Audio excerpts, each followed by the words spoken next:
எனக்கு அருமையானவர்களே, ஆண்டவராய் இயேசு கிறிஸ்துவின் இனிய நாமத்தில் ஒவ்வொருவருக்கும் என்னுடைய அன்பின் வாழ்த்துக்களை தெரிவிப்பதில் மகிழ்ச்சி அடைகிறேன். தேவன் தாமே இந்த நாளிலும் உங்களோடு கூட இருந்து தேவன் உங்களையும் உங்கள் வாழ்வையும் உங்கள் குடும்பத்தையும் மென்மேலும் ஆசீர்வதிப்பாராக. நாம் தேவனுடைய ஜனங்களாய் இருப்பதை குறித்து, தேவனுடைய பிள்ளைகளாய் இருப்பதை குறித்து, தேவனுடைய ஊழியர்களாய் இருப்பதை குறித்து தேவனை ஸ்தோத்தரிக்கிறோம். ஆனால் தேவனுடைய ஜனங்களாய், தேவனுடைய பிள்ளைகளாய், தேவனுடைய ஊழியர்களாய் இருக்கிறோம் என்பது போல தேவனுடைய கட்டளைகள் கற்பனைகளை கை கொண்டு நடக்க வேண்டும் என்பதையும் நாம் மறந்துவிடக்கூடாது. எரோமியாவின் புஸ்தகத்துல ஆண்டவர் ஒரு வார்த்தை சொன்னார். எரோமியாவின் புஸ்தகம் 11வது அதிகாரம் 3வது வசனத்துல, என் சத்தத்தை கேட்டு நான் உங்களுக்கு கற்பித்தபடியே எல்லா காரியங்களையும் செய்யுங்கள், அப்பொழுது நீங்களும் என் ஜனமாய் இருப்பீர்கள் என்று உன் தேவனாகிய கர்த்தர் சொல்லுகிறார் என்று சொல்லுகிறார். நீங்கள் என் சத்தத்தை கேட்டு அவைகளின்படி எல்லாம் நீங்கள் காரியங்களை செய்யும் போது நம்முடைய தேவன் நமக்கு தேவனாய் இருப்பார், நாம் அவருடைய ஜனங்களாய் இருப்போம்.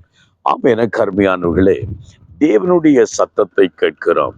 தேவனுடைய கட்டளைகள் கற்பனைகளை எல்லாம் நமக்கு தெரிந்திருக்கிறது. ஆனால் நாம் அவைகளை கை கொண்டு அவைகளின்படி செய்கிறோமா என்பதைத்தான் நாம் ஆராய்ந்து பார்க்க வேண்டும். எரோமியாவின் புஸ்தகம் 35ஆம் அதிகாரத்தின் பகுதியில் இஸ்ரவேல் ஜனத்துக்கு தேவன் ஒரு உதாரணமாக ரேகாபியரின் புத்திரரை எடுத்து சொல்லுகிறார். ரேகாபியரின் புத்திரர்கள் அங்கே இஸ்ரவேலிலே இல்லாவிட்டால் எருசலேமில அந்நியர்களாக, பரதேசிகளாக, அகதிகளாக வந்தவர்கள். அவர்களுடைய தகப்பனார் சொல்லியிருந்தார், நீங்கள் போகிற தேசத்துல திராட்சை ரசம் குடிக்க கூடாது, திராட்சை தோட்டங்களை நாட்டக்கூடாது, நீங்கள் உங்களுக்கு அங்கு வீடுகளை கட்டக்கூடாது, அங்க இருக்கிற காலங்களில கூடாரங்களில தான் நீங்கள் இருக்க வேண்டும் என்று சொல்லி அன்றைக்கு அந்த ரேகாபியரின் தகப்பனார் அவன் ஜொனத்தான் அவர்களுக்கு சொல்லி இருந்தார். அதை போலவே ரேகாபியரின் புத்திரர்கள் எருசலேமில் வாழ்ந்தார்கள். அந்த ரேகாபியரை ஒரு உதாரணப்படுத்தி பாருங்கள், அவனுடைய தகப்பனார் சொன்னதை அவனுடைய குமாரர்கள் கை கொள்ளுகிறார்கள். ஆனால் நீங்களோ என்னுடைய சத்தத்தை கேட்காமல் போகிறண்டு அன்றைக்கு ரேகாபியரை இஸ்ரவேலருக்கு ஒரு அடையாளமாக காண்பிக்கிறதை, உதாரணமாய் காண்பிக்கிறதை பார்க்கிறோம்.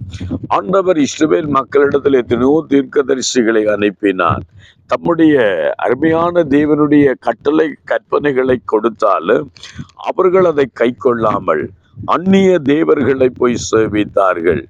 அந்நிய ஜாதியினுடன் கலந்து தங்கள் வாழ்க்கையை கெடுத்து கொண்டார்கள்.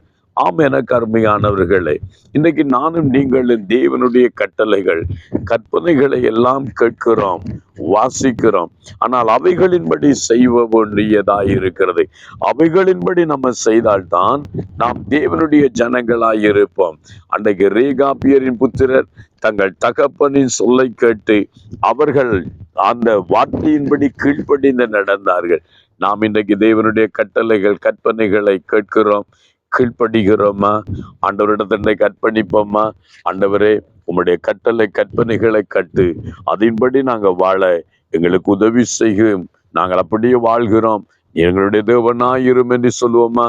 ஆண்டவர் நம்மை ஆசீர்வதிப்பார். ஜெபம் பண்ணுவோம். எங்களை நேசிக்கிற தகப்பனே, இப்பொழுது உம்முடைய அன்பு கரத்துக்குள் ஒப்பு கொடுக்கிறோம்.